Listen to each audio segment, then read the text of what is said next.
Welcome to Ferrall the Prophet. This is actually our second 30-minute podcast episode, and we're going to be giving away quite a few of these free in honor of Scott, my friend, Mr. Free Ferrall, who just loves giving away free shit. Right, buddy? It's a free for all. Let freedom ring. Remember Sweaty Teddy? Free is me. I always say, if something's free, I'm involved. You know what I mean? Like, what are you giving me free?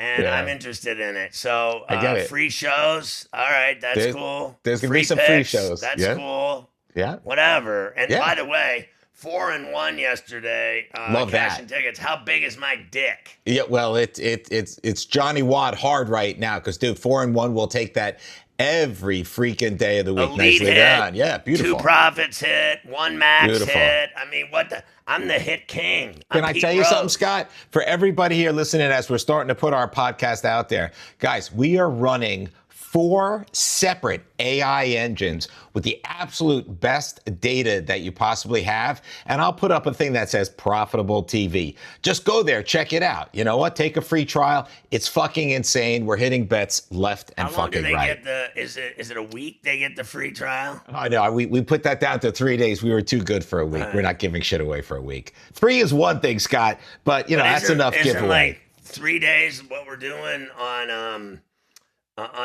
shows. We're doing 3 podcasts a week, and then I'm doing 3 unplugged a week. I mean, Plugs, yeah, I 3 used to have plugs a week. Yeah. I used to have a guy on my show Right. called 3 Days, and that was in the Stern days on Howard 101. He was great, Right. a great caller named 3 Days, and that stems from Jane's Addiction. 3 days. Hey, Scott, can I tell you? By the way, he sued the band for assault and battery after he got in a fight with Dave Navarro on stage and attacked him on stage during a concert.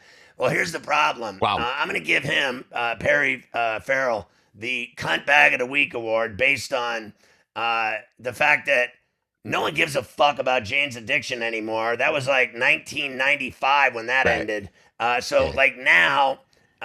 they suck. He can't sing anymore, and they play the music. They do it.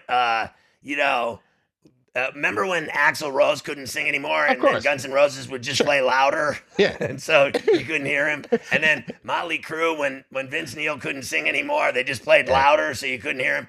Same thing here. And not only that, so I know Perry Ferrall and I know Navarro. I did the Tony Hawk Stand Up for Skate Parks event in Beverly Hills. And it was live outdoors, all these skateboarders, everything else. And Jane's Addiction was the live band. And I introduced them, and I met them, and I hung out with them, and everything like this. And let me tell you something. Perry Ferrall couldn't beat up my fucking daughter. He's so fucking skinny and pathetic. He's like a frail tooth. He's like a number 2 pencil. And he attacked Dave Navarro on stage. Dave Navarro would have killed him with a guitar. So our first cunt bag of the week, Perry Ferrall. Now listen, this was a few weeks ago that he sued him for assault and battery, but I just thought of it. I don't know why. No, we can honor him. Listen, we can absolutely honor him, Scott, with Cunt Bag of the Week. We don't have to be that timely. I think he sounds deserving as fuck, and I'm going to put my vote with you. I like it. He is a cunt bag. Let's do that. He's a cunt bag of the week. And then, he is. He still thinks he matters, which is funny. Like, at some level, when you're washed as a player, as a band, as a performer. Now, some people think I'm washed because I no longer have my show. What do you think? Right. I do not think that. Scott, I wanted to talk to you just 1 minute. You brought up, I'm free. I got the shackles off. I got the handcuffs off. I got the butt plug out. I got the red ball in my mouth out. I got the head contraption and the chain, the S&M shit out. It's all over now. People ask me, everyone asks me, obviously, people are reaching out left and right and talking about me getting fired and everything. And I just, fiscally, it sucks. But anything beyond that, I don't give a fuck. Right. I really don't. I've done the show for 41 years. I have more fun doing this show with you than I ever had fun in the, 6.5 years I was doing C2C. Well, like, Scott, we have freedom. It's a word that we say over and over on this show. You're expressing freedom. So we're doing a segment basically called Let Freedom Ring. But we spell freedom Freedumb. It's FreeDumb. Yeah. And what we're going to be doing is giving away some dumb episodes, like I said, for free. And on top of that, we may be giving out some more shit. I did want to bring up this, Scott, to you. So we've got this little Patreon thing going now, right? And you can find it, it's Ferrall the Prophet. It's on Patreon. And here's the fucking cool thing, dude. For those who are dropping a nickel, and I don't mean a big nickel, not 500. I mean a nickel, $5. We actually opened up a stream partner where you, because you're so fucking friendly with everybody, can talk directly to the fans. It's an open channel where just like you can get Ferrall, you can get the Prophet, you can connect, and it's $5. I mean, that's tip money, dude. I mean, honestly, it's don't be such a cheap miser. I don't want to be a miser. Remember Red Hot Chili Peppers? I don't want to be a miser. Yeah. Don't be a miser. $5, you're in, and, don't be a bitch. Right. How about John Bon Jovi? Talk about famous people. So here in Jersey, for all you folks who don't ever want, I'm down at the shore, don't come to Jersey, first off, because if you go down the Garden State Parkway, they're named for famous Jersey people. And I think like Judge Judy is one of them. And people go in and Connie shit. Chung. Yeah, right. Connie Chung, like nobody. And they just shit all over them because it's a rest stop. It's just 70 toilets. It's a fucking rest stop. Gandolfini. And sure enough, we have John Bon Jovi right here at exit 105. Yeah, here's a story for you. So my wife's cousin said on the phone to her, obviously they talk, and she said, I'm going to subscribe to his gay podcast, and I've never listened to his fucking show once ever. I'm just going to do it to pitch in. She felt sorry for me that I got fired, so she's gonna be one of our subscribers. She said, I'll never listen, but I'm going to be a paid subscriber for $5. Wait, you know what? I think she's going to get her daughter to do it, too. So if my wife's cousin and her daughter can do it, you, my friends, can do it too. That's right. Let freedom ring, baby. Let it ring. Set Scott free. Hey, Scotty, I want to talk to you a little bit. We love our basketball, and I know we're in the fucking dog days. We ain't going to see shit till October. The summer league is gone. But, Scott, I've got 5 names for you. I thought I would tee it up, and here they come. Because what I wanted to talk to you about was this notion of overrated basketball players. And we always get a kick out of that because last year, Tyrese Halliburton was voted the most overrated player by his peers. Yeah, except he almost took him to a championship. Oops. So I guess he wasn't that overrated. Scott, I'm going to throw you some names, and I just want a thumbs up, partner, or a thumbs down. Are they overrated or are they legit? De'Aaron Fox, San Antonio Spurs. Based on having nothing other than speed and scoring and no rings, no titles, no playoff success, no nothing, I'd say down. And this is like Gladiator. I love it. Remember and the statistics. When the guy goes like this and you kill him or let him live, kill him. Yeah, which we love, Spartans. We love it. Interesting one, Scott. Third option on the Lakers, but Austin Reeves, when they do the advanced metrics on him, he's pretty average, and he's going to get paid $30 or $40 million. Austin Reeves, thumbs up, thumbs down. Overrated. I think that he's a decent player. He is. But in the playoffs, he's very white. And he gets hunted. He gets hunted. I've said that on Talking NBA on the show before. Yeah. That, when it's money time and it's, playoff time and it's ring time, they took him right out of it because he matters in November, December, and January, maybe February. He'll have 30-point games. But when it comes to the playoffs, he has 15-point games. So overrated. We got down. it. Kill him. I got it. He's done. He's done. All right. Next name up on the list is one that, I'm going to scratch my head a little bit here, but then after you vote, I'll give you some advanced metrics that'll back this up. Jaren Jackson Jr., Grizzlies.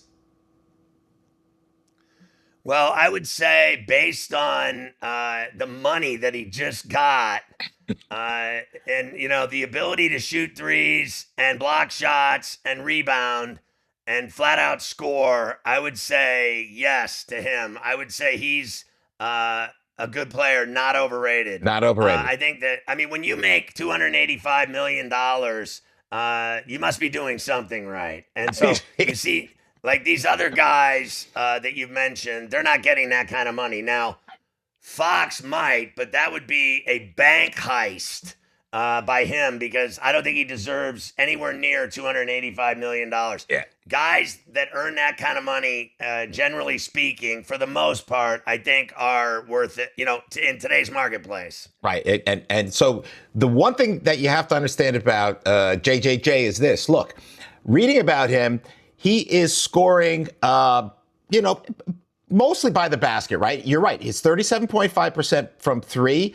But when you compare him in the lineup to out, it's not a huge impact. And here's where he goes down south. His availability is bad because he averages almost 5 fouls per 36 minutes, Scott. So they dumped all over him because of that net differential and because of his propensity to foul. He's just like Towns on the Knicks. He just has dumb fouls.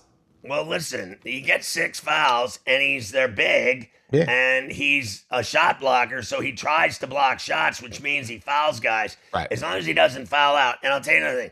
With Ja's problems off the court and missing games and injuries, this guy is their biggest player. He's the face of the franchise. There's no way you can say Ja is based on his problems with the popo, guns, bad image, shooting people on the court with his, all of the trouble he's had. Yeah. JJJ doesn't do that stuff. He's like a legit pro, grown-up adult. Yeah. And Ja acts like a tool, even though Ja's one of my favorite players. And someone's going to end up giving, he's still there in Memphis, but if they get rid of him, he's going to make a ton of money because he's still a great player. His problem is he had, some bad moments, let's call him. But I think Jackson got his... he got his money because he deserves it. It's simple. I get it. You can't argue what he's accomplished. And with Bane gone, he's the only guy on the team that fucking matters. Now, I think Edey is a great player with a great future, but he had ankle surgery, so he's fucking done for a year or two. Yeah, and when you get those giant guys and you start having foot problems when you're, 22, it doesn't bode well. JJJ, you got the thumbs up from Ferrall. For me, it's about because she averaged 5 rebounds a game. Hold on, time out. Gunner has plantar's warts on his one foot, and he put the, acid on him. Oh, yeah. And it took 4 or 5 days, and he's in London, and the acid has started to take effect. So it looks like he has giant lava pit, giant, what do they call them? Literally Haleakala, volcano-sized, white cat shit cum. Stop! Sores on his butt. What the fuck is the matter with you? She didn't send me the picture of his foot, but I saw the picture and it is enough. Can we post it? Do you have a picture? Can we post it? I do have a picture. I have to get her to send me the picture. Ask her to send it. We'll post it on social. That's disgusting. It is really. It looks like. And he's a good-looking kid, but what it looks like? It looks like here we 3 areas on his foot, the balls of his foot, the right near the ball of the foot, on the outside of the by the pinky toe, and then down near the right side of the outside of the foot. There's 3 areas that look like Hiroshima when he put the acid on. Because I told him, I said, listen.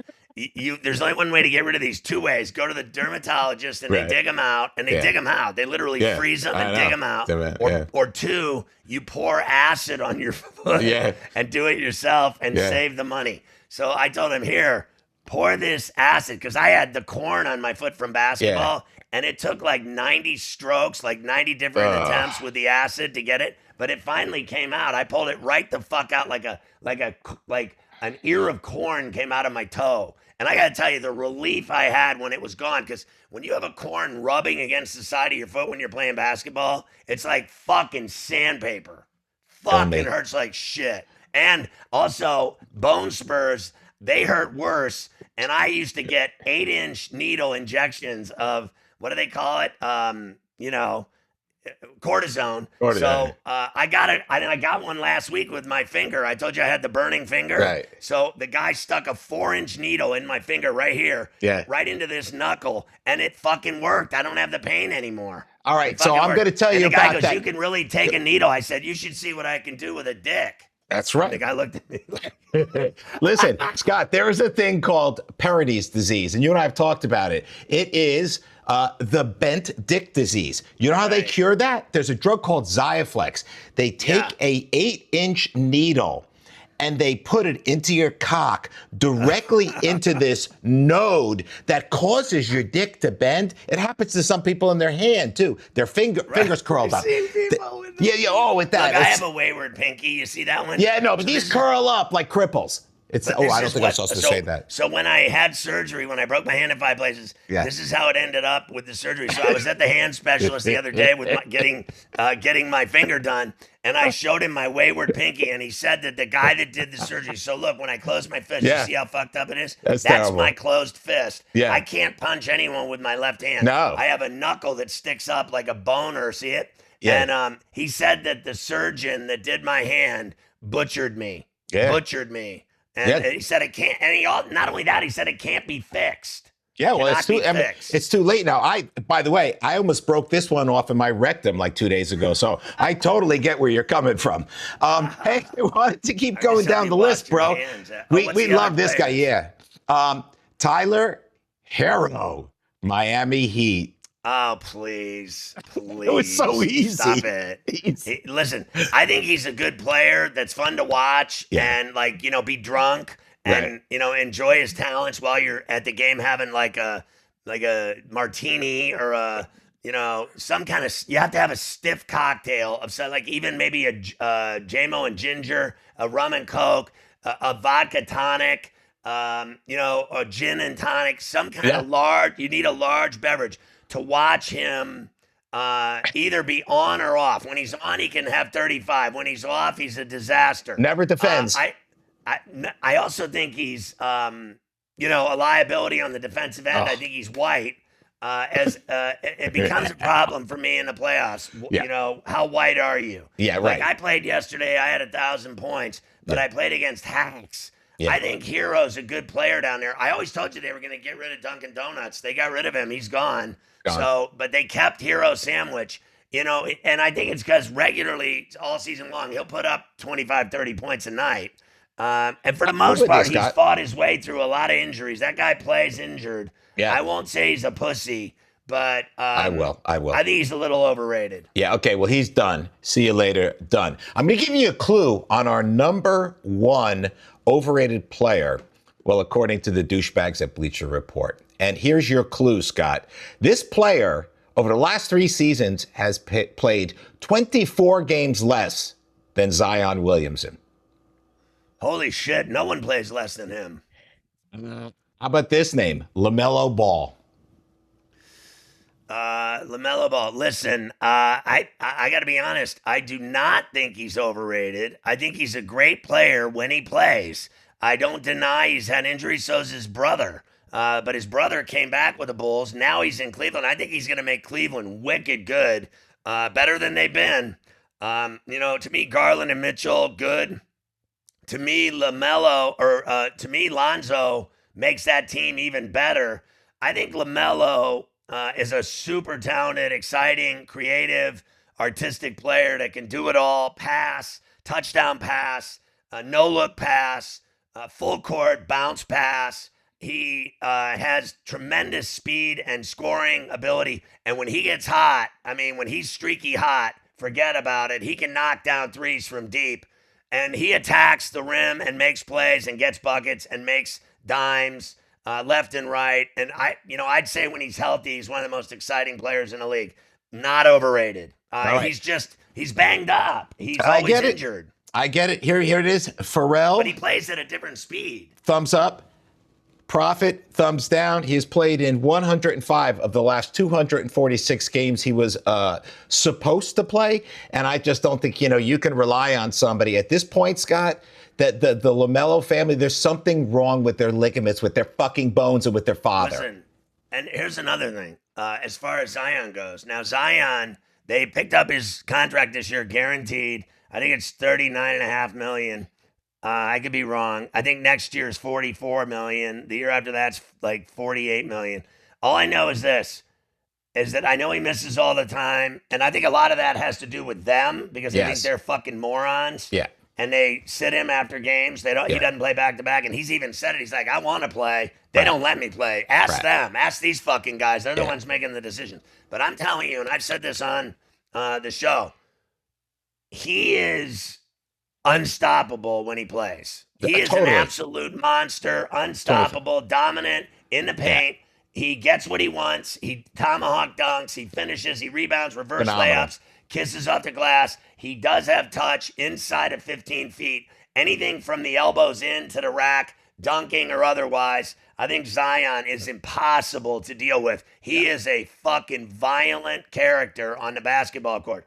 The only problem with him is obviously is games. Hamstring. Yeah. But look, if you play violent, if you play high speed, if you play all out, like completely balls out every single night, and you attack the rim like Ball does, like, Lonzo, like LaMelo does, like Zion does. If you go to the rack a lot and you want all of your dinner at the 10, you will be injured in the NBA. If you're a two guard that just, like Steph Curry just shoots, he shoots off screens and he drives when he can for a layup, but he's not looking for violence and trees and contact in the paint. He's looking to get that flick of the wrist under the basket or a driving layup and a scoop shot. Most of his shots, I'd say 80% of them are shots outside off of a screen. He doesn't get injured because he's not going in there like these guys go in there. There's a guy I play with, I tell him all the time, he calls a lot of fouls. I always say, you're too good to call all these fouls, bro. Every time you get touched, you call a foul. Great players that attack the rim should expect contact. No doubt. Only call obvious fouls, hard fouls that are obvious to everyone that you got fouled. When you just get bumped, ticky-tack, banged, nudged, hand-checked, a little bit of contact on the hand and the ball, don't call that, because if you do, everyone thinks you're a fucking pussy. Yeah. Yeah, I used to play in a White Plains League, and so the guys would all play in the morning, then we played in the White Plains League, and it was good players. We were in the B division and the A division. They have like A through F, Scott, and the B division was, solid players, like D3, D2 players, forget it. The starting five from St. John's was playing on the first division, but I got to tell you something. You watch those guys play like in the morning, they don't call fouls. They're too good to call them. They don't fucking do it. Hey, Scott, I'm going to change gears on you real quick, partner. And I'm just going to ask you once again, I guess it's a thumbs up, thumbs down Ferrall Day. You need to give your blessing. I'm going to give you the top 5 rated baseball teams right now, this second, top 5. And the Mets are number 6. They're creeping up with 7 straight wins or whatever. But, Scott, number 5, Los Angeles Dodgers. Fair? Well, I would say, based on odds to win the World Series and based on, record, I would say, yes, they would stay as one of the 5 best teams. Cool. Philadelphia Phillies. That's a tough one. That's borderline like Madonna. That is borderline. I'm going to go halvesies. I'd say leaning up without a doubt. But, let me hear the other ones and then I might go back and, you might have to add tilt them as a 5th. Yeah. Some interesting ones coming up. All right. Well, you've talked about them. You've put your money behind them, too. Milwaukee Brewers.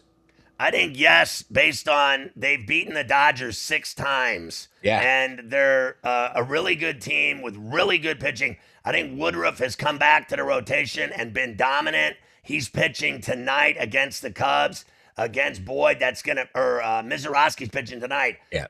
Woodruff's been great in his 2 games, but that game tonight in Milwaukee is going to be incredible. Cubs and Brewers. I think the Cubs are also a top 5 team right now. Yes, my number 2 team, Chicago Cubs. Yes. There you go. No problem there. Number 1 team. I'm curious what you think. Toronto Blue Jays. Yes, up. I think they have kicked everyone's ass. They, I believe, have the best record in baseball. And the other team that I would put in there, are you going to say Detroit? But they've been slumping lately. But I think I like Detroit more than Philly, based on based on pitching and Scooble, and based on defense and based on hitting. Yeah. Look, I think the Phillies are really good, but to me, it's Bryce Harper, Schwarbaum, and then I guess for me, Turner, Castellanos, and Real Muto are all on the same tier, but those top two, Bryce and Schwarbaum, are a major problem to deal with in a lineup. But I'm not putting the Yankees in there.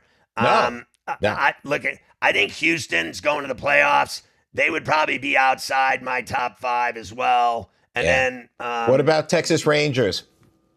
Listen, I love that team, and they're not good enough to be top 5. But I'll tell you what, with Eovaldi and DeGrom, you don't want to fucking face them in a 3-game series in the playoffs in a wild card. I can't agree more. And DeGrom pitches tonight, by the way. Yeah, I know somebody who's got some money behind DeGrom tonight. So yeah, I have to agree with that. I know a lot of people somebody. that have money behind DeGrom, but I also know a lot of people that have money on Valdez tonight because the Astros have lost 5 in a row, and that I think ends tonight. Yeah. Yeah. So listen, we are kind of dog daying out towards August here. So, baseball will be the topic, guys. But you know what's coming up? 2 weeks, 3 weeks, Scotty and I will be all the fuck over college football, all over it. All of these podcasts will be in on that. Of course, we'll be talking about all the other shit that pisses us off. And I don't know, there's just pretty much everything pisses us off. Scotty, you got anything else for me, or should we get the fuck out of here? I just want to say I always enjoy injury season, also known as NFL training camps. Buccaneers rookie edge rusher David Walker, torn ACL. Nice. 4th round pick in this year's draft. He's done. Yeah. The Cowboys guard Jones, a broken neck bone. Ouch. The Niners defensive end Jackson taken off the field in an ambulance. That never sounds good. That does sound good. Kenny Small Hands Pickett, a hamstring injury. Right. The Cardinals lost cornerback Starling Thomas, the 5th, with a tear of his left ACL near the end of practice. He's done. And so it's just... I always say it's injury season. I think training camp and two-a-days are a disaster. I think preseason games are a disaster. Total disaster. Preseason games equal injuries Worthless. every day. What I would do in preseason is, as you know, I never play my starters ever. Not in 1 minute of one game. They're worth too much money. You pay them millions, guaranteed money, out the ass, star players. And you're going to let them play in a game that doesn't fucking count? They play in games that count for my team. Yeah. You know who I throw out there for preseason games? All the hacks that I'm going to cut. Yeah.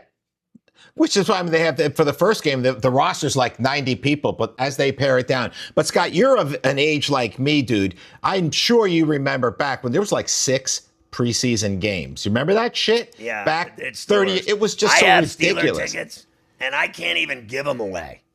Nobody goes to that shit. Nobody. But the regular season games, I can sell every one of them.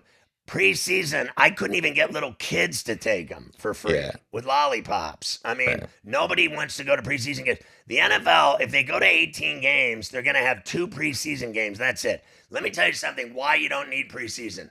It's simple. College football. They don't do preseason. They just start playing. I mean, you practice in the summer, and you start playing. That's it. They have spring ball, summer camp, and they start playing. They're going to start playing at the end of August, and that's it. There's no preseason shit. The NHL, in their new CBA, I think they're going to play 3 preseason games. Right. And they're going to play 84 regular season games. Here's another one for you. NBA preseason. What an abortion that is. It really is. I mean...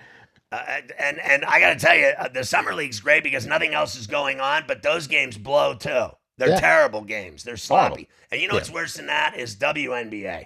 I've never seen so many fucking airballs in my life. These chicks think they deserve more money for fucking what? The clothes they wear walking into the tunnel of the arena? Because it's certainly not for the bricks that they lay in the games. I've never seen so many shitty shooters in my life. And everyone can eat a dick if you don't fucking like it. I don't watch that shit. It sucks my asshole. Well, did you see that? I do know you're good at betting it. Yeah, we do make money off the WNBA. Scott, big story, which I'm gonna finish up here. Anymore. Is Angel? I would have never said that on my show. I'm not just fucking like nice anymore. That's it. Nice is over. Right.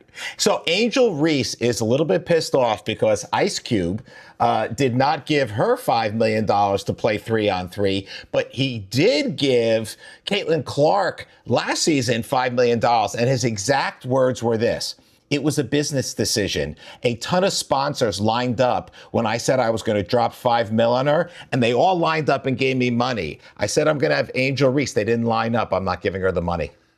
I've never seen someone miss so many bunnies in my life in the start of a career than that chick. And I'll say this, she's got a lot of endorsements and she's got a lot of sponsors. She's making money. Good for her. But her inside game offensively blows dick. Yeah. And I think the only thing she's good at is rebounding, which is, I find, as you know, a very valuable skill. If you're a rebounder, if that's your thing, like Dennis Rodman was the greatest rebounder I ever saw. If you rebound, I've always said that if you want to win games in basketball, rebound, because if you don't give the other team 2 and 3 shots every trip down, one shot they miss, you get the rebound, then their chances of winning a game every time they miss a shot and don't get a rebound drop significantly. So rebounding is huge. She's a good rebounder. She does nothing else well. She's like my daughter. My daughter's a 2-guard. She's a great shooter, one of the best shooters anywhere in the state and all county, but she does nothing else well. She don't defend, rebound, dive for loose balls, hustle. There's none of that. She doesn't do anything, but she shoots well. So this girl, Reese, she rebounds. That's all she does well. She sucks at everything else. And I got to tell you, I get it. These chicks all wear these outrageous outfits, and so do the guys walking into the arenas, and it's just so gay. Well, I don't give a fuck what anyone wears to the arena, okay? I'm all about games and winning and covering and hitting tickets. I don't give a fuck what you wear. You know what I mean? Like, what is this, the fucking Met Gala? I can tell you what. What is this, the fashion show, the catwalk? What are you, Right Said Fred? The gloves are off, gang. Ferrall is back. Let freedom ring, baby. Fucking people wearing fucking fancy clothes to the fucking gym. Who does that? I fucking don't even wear underwear. Speaking of free, I do free ball a lot too. Free ball, I love free balling. There's air conditioning. We should end this, right? This just feels like it's... Probably. Okay.